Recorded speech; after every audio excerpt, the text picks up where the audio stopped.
Yes guys, so we are back for a high day of eating today. I'm about 7 weeks into the diet now. I've gone from 272 down to about 230 at the moment. We're getting lean, body fat's definitely dropping pretty fast. It's actually dropping faster than I expected. I'll put some pictures up here of my current check-ins to show you what my physique is looking like.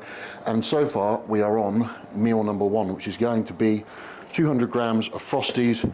We've got some protein paste, which we've made from some designer ESN whey. And we're gonna throw in one of these designer protein bars. So that is gonna be meal number one. We do have a Five Guys later and some other nice food, which is very welcome because the appetite's getting pretty high now. So high day, meal number two. I will just show you what it is quickly. We have 180 grams of chicken and 500 grams of potato, with an abundance of sauce and a Coke Zero. So this is the second high day in a row. I think last week, or the week before last, we ran 2 high days. I think my weight before was 224, and then we pushed to 232. And then a few days, the following check-in, which would have been 4 days later, we were back down to 224, but we were noticeably leaner and bigger at that point of the same body weight. So it will be interesting to see what happens off the back of this. So what I will do, I'm pretty sure I took some pictures. I'll put my last check-in pictures, and then I'm checking in tomorrow morning.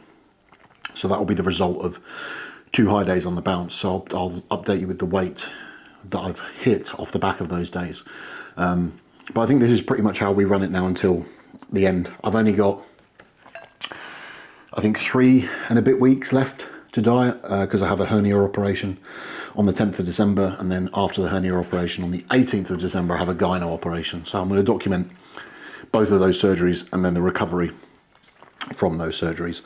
But yeah, it's now just to push as hard as possible to get as lean as possible. We're already pretty lean, the glutes are nearly in.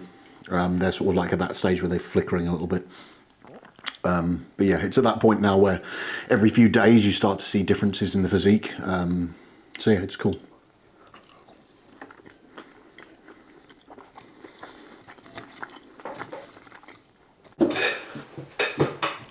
Right, so we're back for meal number 3 on the high day. So meal number 3 is normally just chicken, and that's it. I normally have it with like shredded lettuce or veg or something like that. But today we get the addition of 2 muffins. I've gone with Tesco Finest chocolate muffins, which I believe have like some stuffing in the middle, some chocolate stuffing. So I'm going to eat this meal. I've got coffee on the go as well. And then the next meal will be pre-workout. It is a little bit late today. I've had a lot to do, lots of check-ins, lots of work going on in the house and sorting out. So it's 4:30 at the moment. So next meal will be pre, then I'll train, and then it will be post-workout, which, judging by the time, Five Guys is probably going to be shut again like it was yesterday. So I ended up having to get a Burger Boy, which isn't bad, but when you've like planned in your head that you're going to eat a certain meal and then it gets fucked up, it can be annoying. So it's meant to just be a double cheeseburger and fries, so there's obviously going to be lots of options for that. So we'll see what time we get everything finished and wrapped up, but I'll check in with you for the pre-workout meal so you can see what I'm having there. Right, we are pre-workout time. This does not look like normal pre-workout meal, and it's not, but calorie wise it is the same, macro wise it is the same. We are a McCrispy McDonald's burger, 5 chicken selects, 2 large fries, some sweet chili dip and some sweet curry, and a Coke Zero to wash it down. And I have this about 90 minutes before the gym, and then we'll smash a load of insulin and some Anadrol and go and get a good session in. So yeah, obviously after this is going to be Five Guys. So yeah, and then that will wrap up the full day of eating.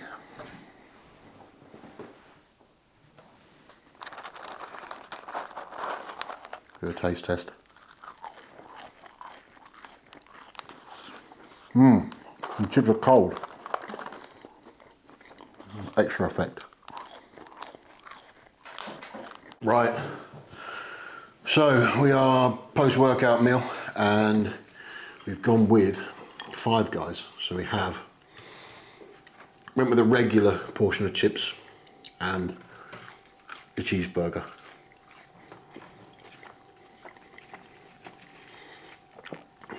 I think I do like the occasion fries, but when you eat a lot of them, I think it makes your mouth feel like it's going to disintegrate after a while. So if I'm trying to eat a lot, like if I go for like a large fries from Five Guys, I'll always just go with regular fries.